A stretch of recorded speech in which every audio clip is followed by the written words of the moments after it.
I still remember that Thanksgiving as if it were branded into my chest with fire. Even now, years later. When autumn leaves begin to scatter across the sidewalks and the air carries that cold sharpness that tells you winter is waiting just around the corner. My heart tightens and my mind drifts back to that evening.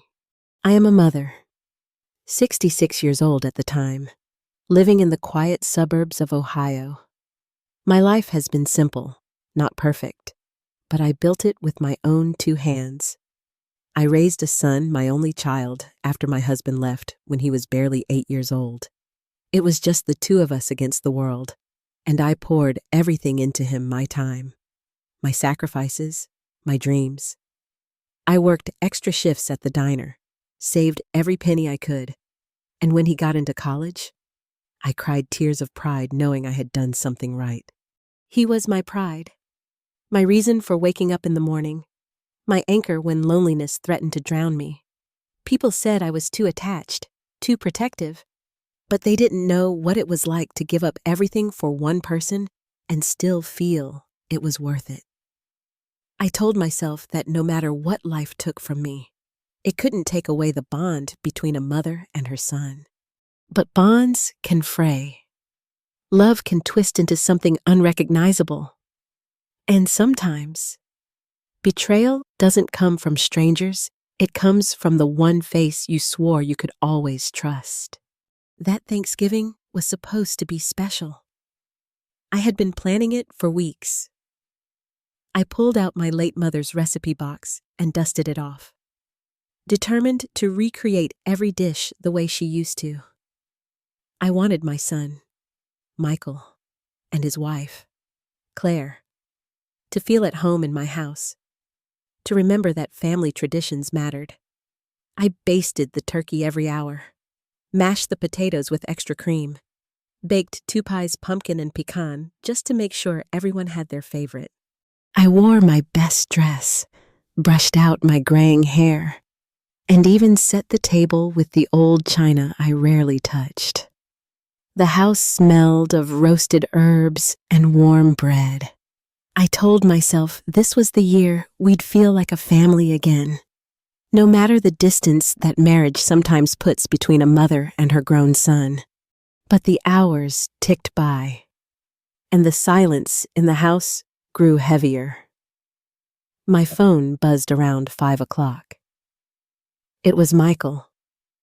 I answered with a smile already tugging at my lips, but the moment I heard his voice, something inside me dropped. "Hey, Mom," he said, his tone hesitant, like he knew he was about to hurt me. "Listen, Claire's family is in town, and they've been wanting to see us. We're going out to dinner with them. I'm so sorry, but we won't make it over tonight. Save me some leftovers." "Okay, love you." The line clicked off before I could even respond. I stood there in my kitchen, the phone still pressed to my ear, staring at the feast I had poured my soul into. The turkey sat golden brown, the pies still cooling, the candles flickering in expectation of laughter that would never come. I felt the tears sting before I even realized I was crying. Leftovers, that's all I was to him. I sat at the table alone, the weight of silence pressing down until it was almost unbearable. I tried to eat, but every bite turned to ash in my mouth. I wrapped up the food carefully, as if maybe tomorrow would change something. But deep inside, a seed of something dark was planted that night. Resentment, hurt, and the beginning of a realization I had tried to deny for years I wasn't his priority anymore.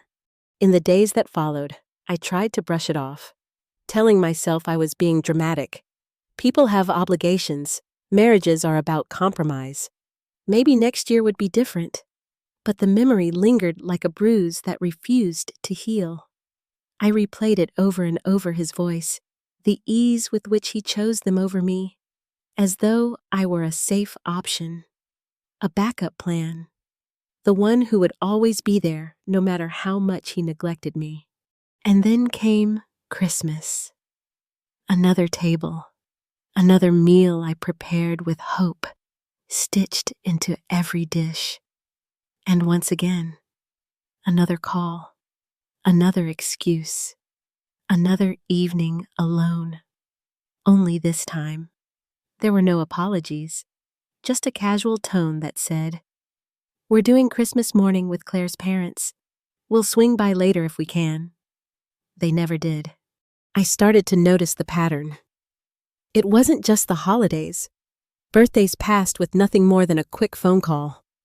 Weeks turned into months without visits, and when I called him, there was always a rush in his voice, a polite but distant tone, as though I were intruding on a life he no longer wanted me in.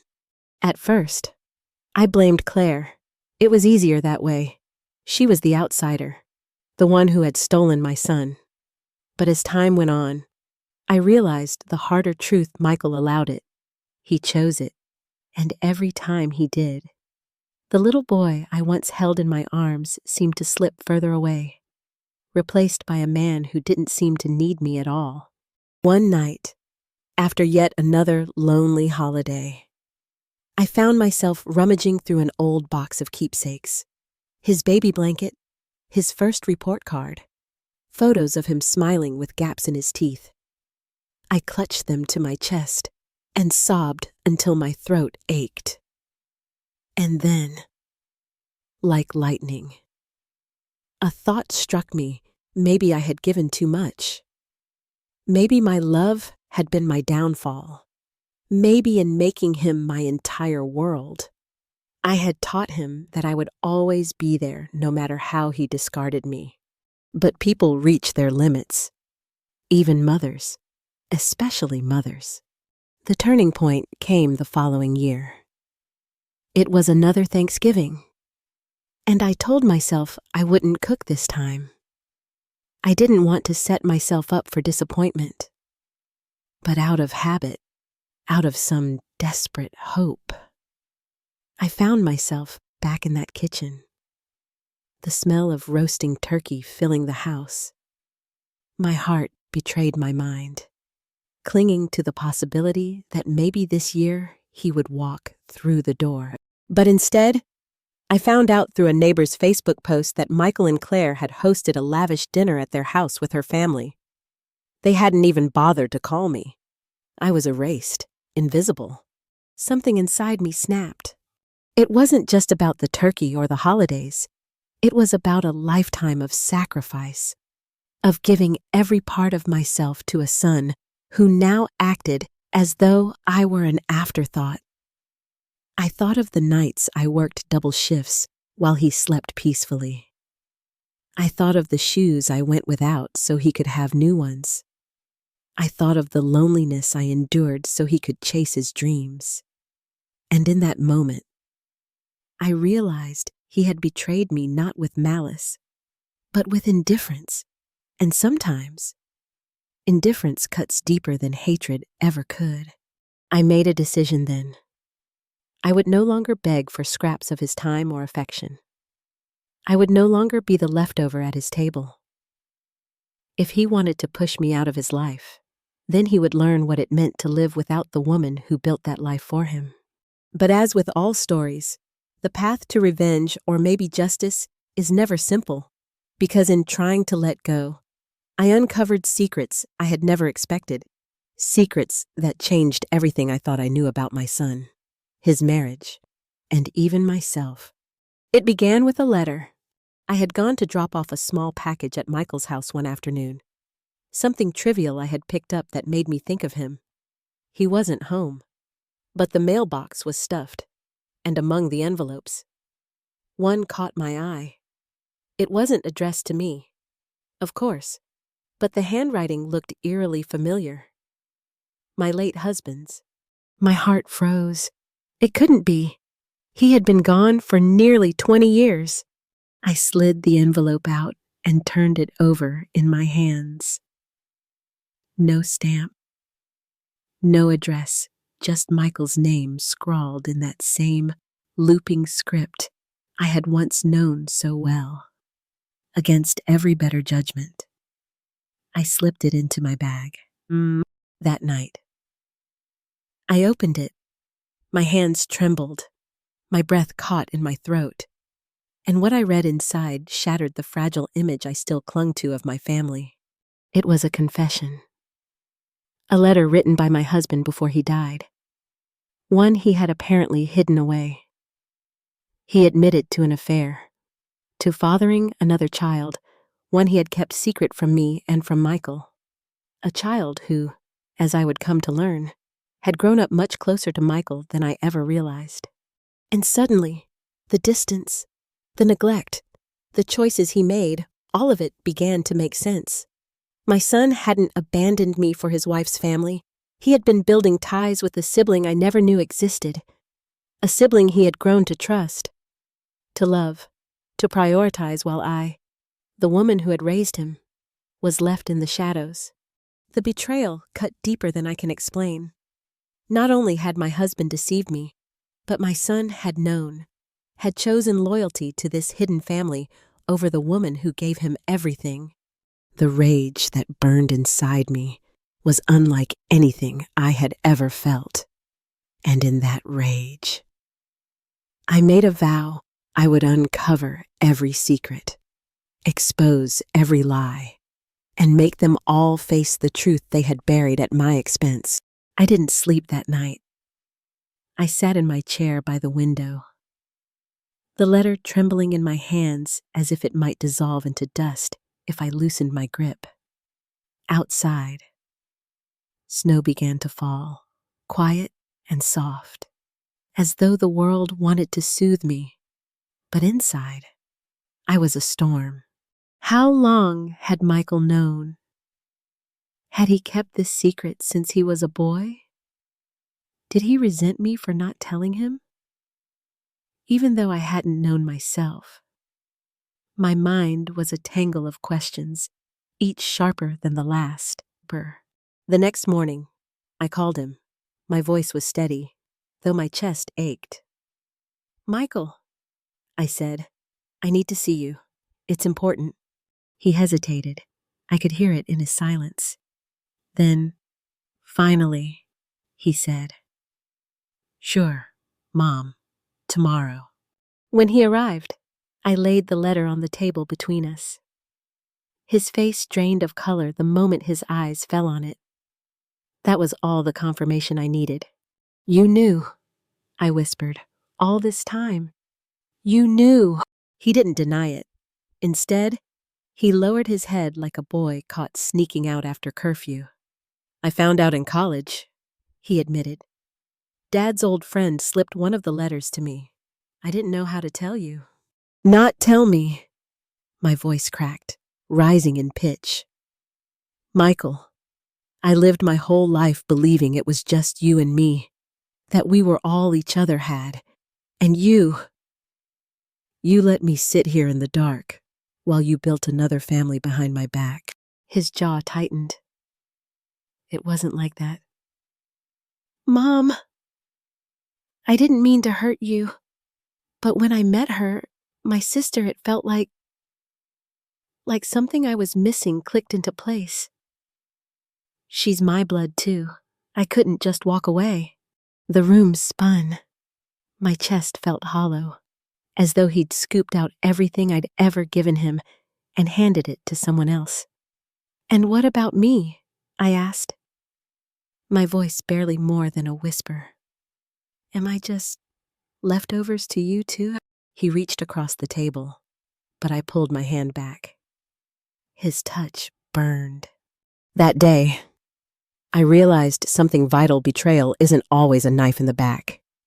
Sometimes, it's the slow erosion of trust, the steady choosing of someone else over you until one day you look around and realize you've been erased. I thought I had cried every tear I could shed.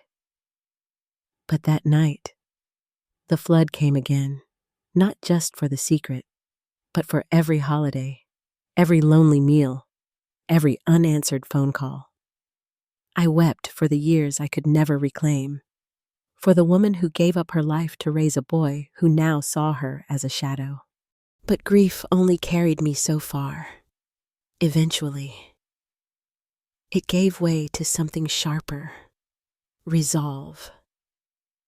If there was another child, another sibling in this tangled mess, then I deserved to know the truth. All of it.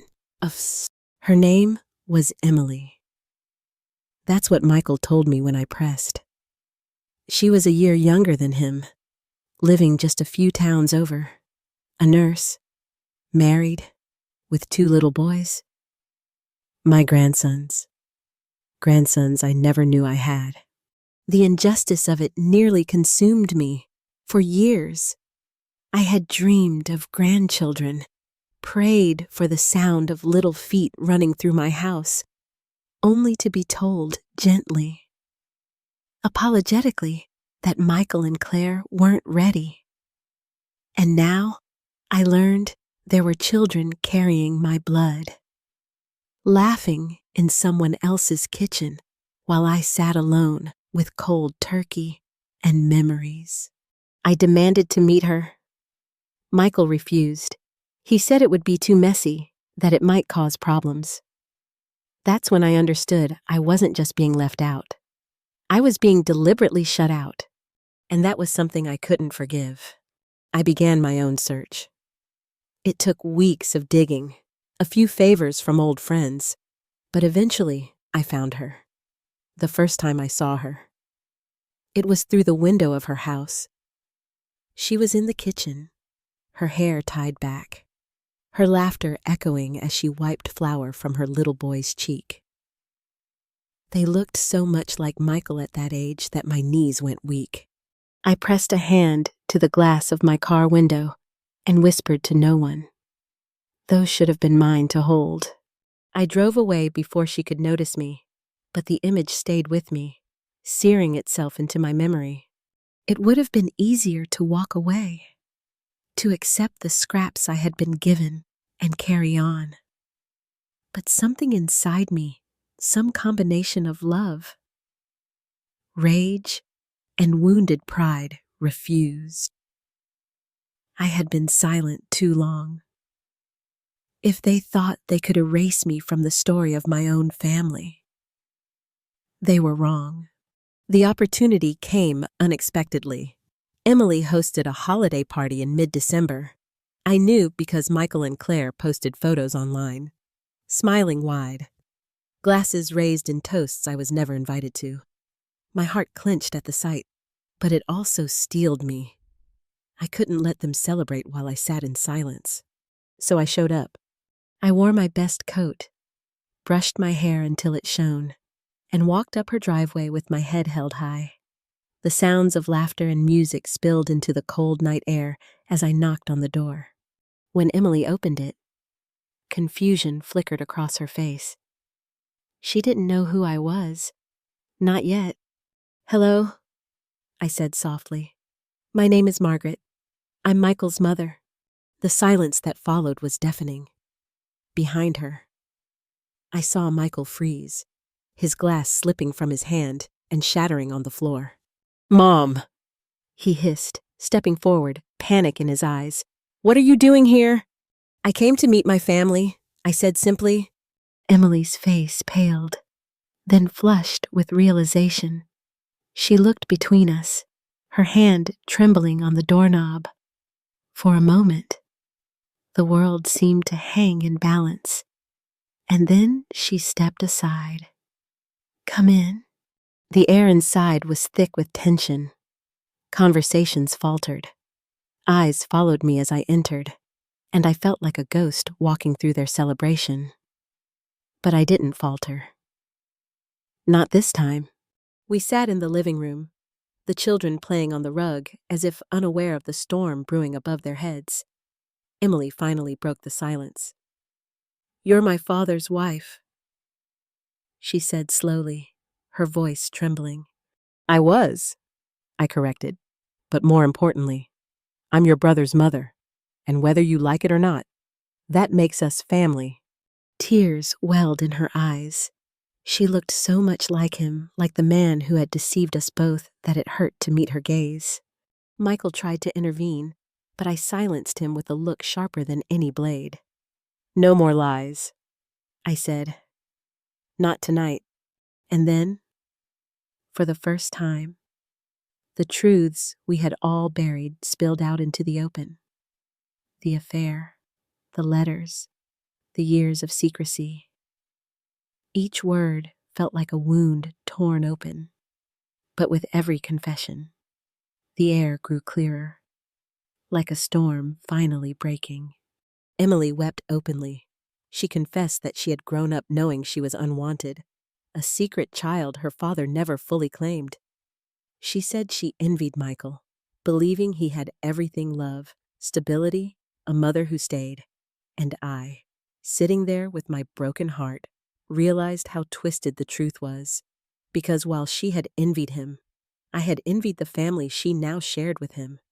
Two women, both betrayed by the same man, both aching for what they had been denied. In that moment, my anger softened into something else.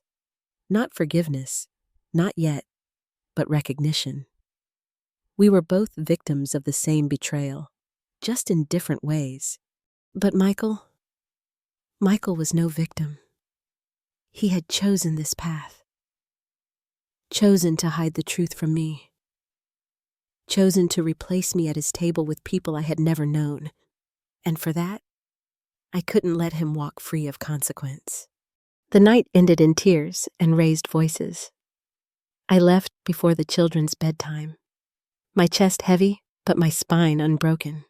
Driving home, I realized this wasn't the end. It was only the beginning. If Michael thought he could push me aside, he was wrong. I wasn't just his mother. I was the woman who had built him, who had given everything for him, and I would make sure he remembered that. He would learn, perhaps too late, that you cannot erase blood, and you cannot betray a mother without the weight of it coming back to crush you. And so began my quiet revenge. Not the kind with shouting or slammed doors, but the kind that lingers in silence. In truth, exposed. In the weight of guilt pressing down until it becomes unbearable. Because sometimes revenge isn't about destroying someone. Sometimes it's about forcing them to see what they've destroyed in you. The days after that night were heavy with silence. Michael didn't call me, and I didn't call him. We were two people orbiting the same truth, but refusing to look at it directly. Afraid of the gravity it held. But the silence wasn't empty. It was sharp. Like shards of glass scattered across the floor. Waiting for one misstep to draw blood. I carried the weight of that confrontation like a stone in my chest. Part of me felt vindicated. I had forced the truth out of hiding. Emily knew who I was now. The lies my husband spun all those years ago had finally been cracked open. Yet, another part of me felt hollow.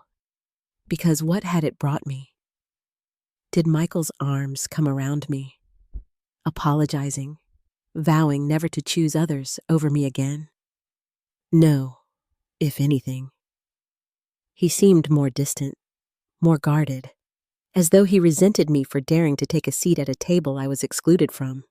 I began to think more deeply about revenge. Not the kind of revenge you see in movies, where someone storms into a room with shouting and accusations. My revenge had to be quieter, sharper, more lasting. It had to be a truth he could never escape, a reminder that no matter how far he ran, no matter who he chose, I was the mother he betrayed, and mothers have long memories. I started small. I stopped answering his calls immediately, when he did eventually reach out, days later. My tone was cool, polite, but stripped of warmth. The kind of tone you use with a stranger at the bank. I could hear the unease in his voice, the cracks forming as he realized my love, the love that had always been unconditional, was no longer guaranteed. I had always been the one to go to him, to make the effort, to smooth the distance. Now, I did nothing. I sat in my quiet house, reading, gardening, attending church, pretending I didn't care whether he showed up or not. The truth was, I cared desperately. But sometimes the most powerful weapon is pretending you don't. And then, slowly, cracks began to widen in his perfect little world. One Sunday afternoon, I received an unexpected knock on my door. When I opened it, I found Emily standing there. Her eyes were red, her expression uncertain. She clutched a plate of cookies in her hands like a peace offering. "I needed to see you," she said softly. I hesitated. A part of me wanted to slam the door. But another part, the part that had always longed for family, stepped aside. "Come in," I said. We sat in the kitchen, the same room where I had once waited for Michael to come home for Thanksgiving, the same table where I had cried over leftovers. Only this time, there was another woman sitting across from me, one who shared my pain more than my son ever could. "I'm sorry," Emily said, her voice breaking, "for everything, for not knowing about you, for being part of this mess." I studied her face.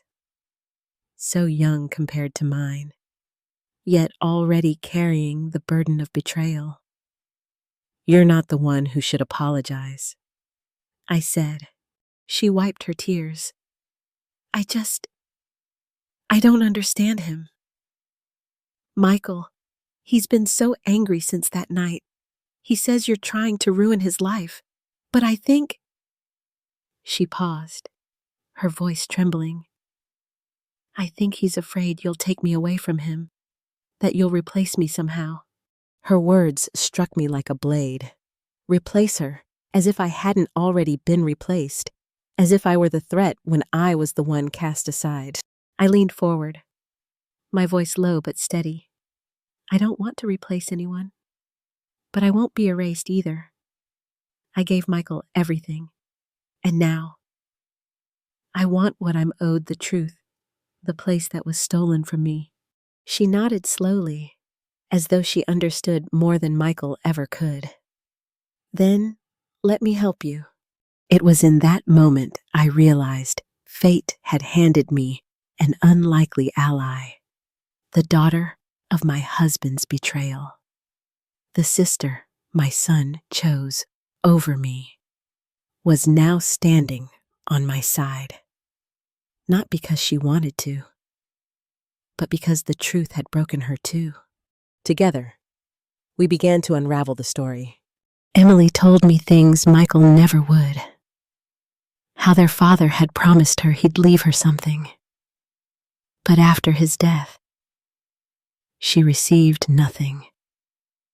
How Michael had taken it upon himself to protect her, but in doing so, had become almost possessive, controlling. How he often spoke of me with bitterness, claiming I had smothered him, that I had chained him with guilt his whole life. The words burned like acid in my veins. Smothered him, guilt. All I had ever done was give. And this was how he repaid me, by turning my love into something ugly in his mind. But the most shocking revelation was yet to come. One evening, Emily came to me with trembling hands, holding a folder of documents. "I shouldn't be showing you this," she whispered, "but you deserve to know." Inside were bank statements, transactions that didn't make sense. Money moving from Michael's accounts to ones under Claire's family's name. Large sums, hidden in plain sight. As I scanned the pages, a sick realization crawled over me. They weren't just excluding me from their lives, they were bleeding me dry. Because some of those funds had originally come from accounts I helped establish for him, back when he was in school. Accounts where I'd deposited my life savings to give him a head start. My stomach churned. Betrayal had many faces, but this one was the cruelest. He hadn't just left me behind, he had taken from me, knowingly, silently, while smiling in my face. And suddenly, my revenge took on a new form. It wasn't just about cold shoulders or withheld affection anymore. It was about exposing him, showing everyone, including his perfect wife and her family, what kind of man he really was. I started documenting everything, every bank statement, every letter, every memory that painted the true picture of who Michael had become. I wasn't reckless. I knew if I went at him head on, he would deny it, twist the story until I was the villain. No. My revenge had to be patient, precise, like setting a trap and waiting for the prey to step into it on his own. The chance came at Easter. Claire's family was hosting another big dinner, the kind I was never invited to. But this time, Emily called me in secret. "Come," she said. "You need to be here. They need to hear the truth." I hesitated. Walking into that house again felt like walking into enemy territory. But something inside me, the fire that had been lit that Thanksgiving years ago, told me this was the moment I had been waiting for. So I went. The house was buzzing with chatter, glasses clinking, children laughing. When I stepped inside, the room went still. Claire's smile froze. Michael's face hardened, and I could feel the tension ripple through the air. I didn't flinch. I walked straight to the center of the room, set down the folder of documents I had carried with me, and said in a clear, unwavering voice, "It's time everyone knew the truth." Gasps followed as papers were pulled out, as eyes scanned numbers that spoke louder than words ever could. Claire's father demanded answers. Emily added her voice, backing up every fact I laid out. And Michael, my son, my only child, stood there pale and trembling, his perfect little world crumbling around him. It wasn't loud, it wasn't dramatic, but it was devastating, because the truth, once revealed, cannot be buried again. Michael's eyes met mine across the room, filled with fury and something else, fear. He opened his mouth to speak, to lash out, but I stopped him with a single sentence. "You chose them over me, and now they see who you really are." The silence that followed was heavier than any scream. When I left that night, I didn't feel triumphant. I didn't feel victorious. I felt free. For the first time in years. I wasn't clutching scraps, waiting for his affection, begging for a place at his table. I had carved out my own place, forced him to face the damage he had done. And yet, as I drove home, tears blurred my vision, because revenge, even when justified, doesn't heal the wound. It only ensures the one who cut you bleeds too. But maybe that was enough. In the days after that Easter, the phone rang constantly. Neighbors, church friends, even old co-workers called me after hearing whispers of the confrontation. Apparently, when a family cracks open in public, everyone wants to watch the pieces scatter. But I didn't care about gossip. What I cared about was the silence that stretched between me and Michael for the first time in my life. I didn't rush to break that silence. I let it breathe, let it grow. He had always relied on me to patch things up, to swallow my hurt for the sake of peace. But not this time. Let him feel the emptiness he left behind. Let him sit with the wreckage of his own choices. One evening, a week after Easter, there was a knock on my door. I opened it to find him standing there. His face looked drawn, his eyes rimmed red, and for a fleeting second, I saw the little boy I once held after nightmares. But then I remembered the man who had looked me in the eye and called my love a burden, the son who had cast me aside for secrets and convenience. "Mom," he said softly, "can we talk?" I stepped aside, not warmly, but not coldly either, just enough. We sat at the table, my table, the one he hadn't eaten at in years.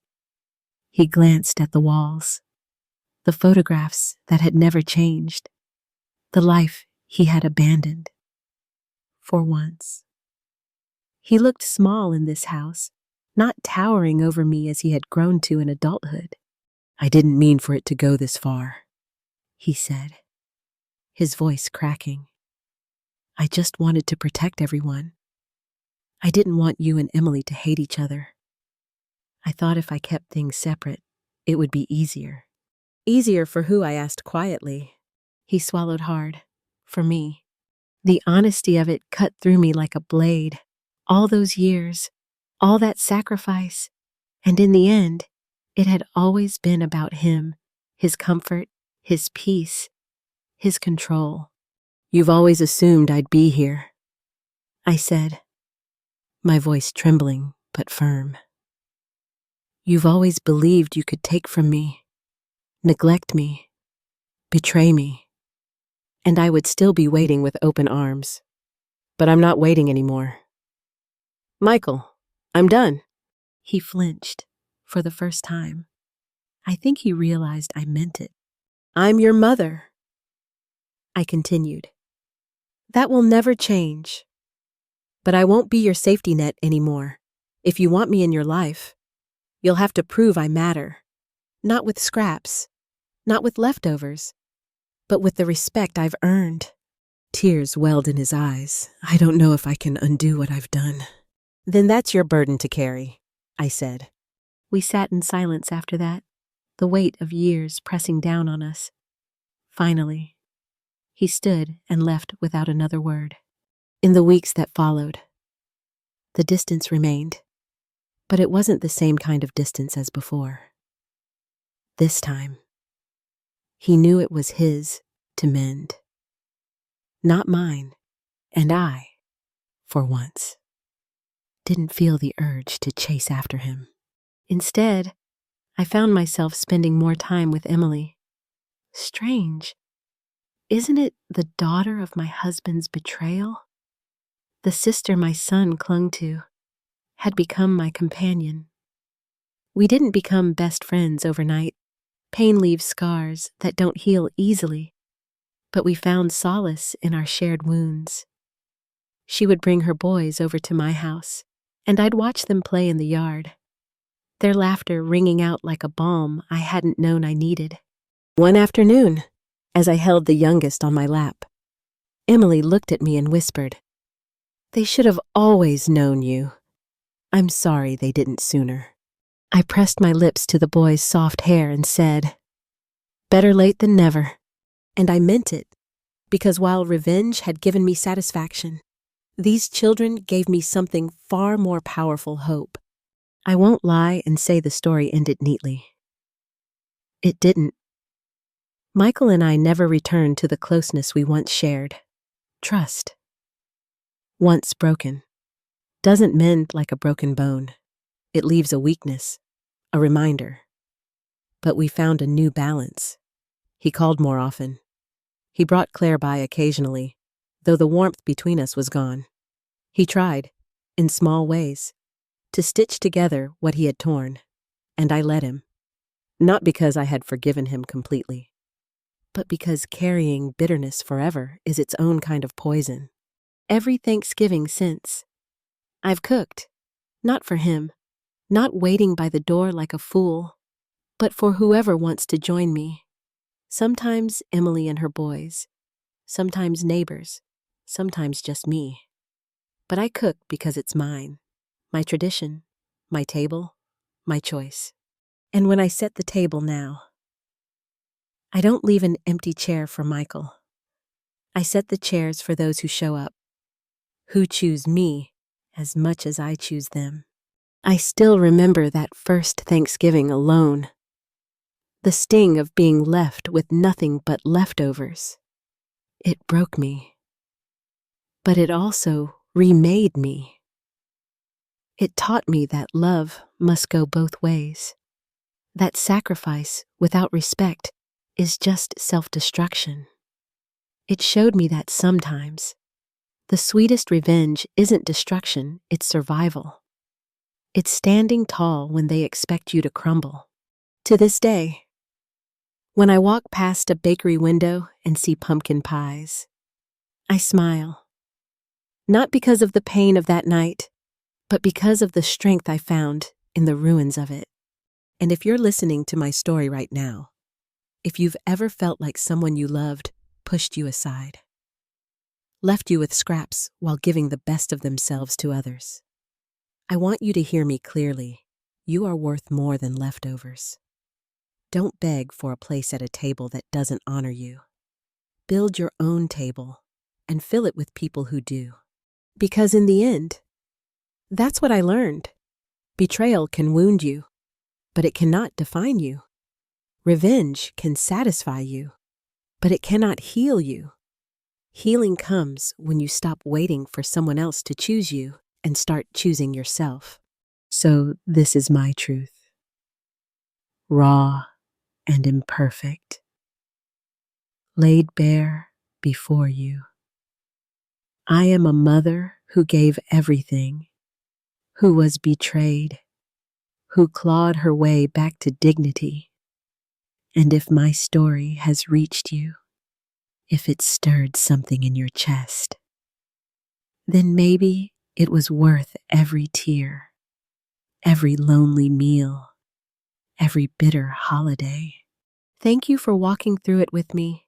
If this story touched you, please like it, share it with someone who might need the reminder, subscribe for more of these true stories, and leave me a comment. I want to hear your voice too. Because stories like this shouldn't be carried alone.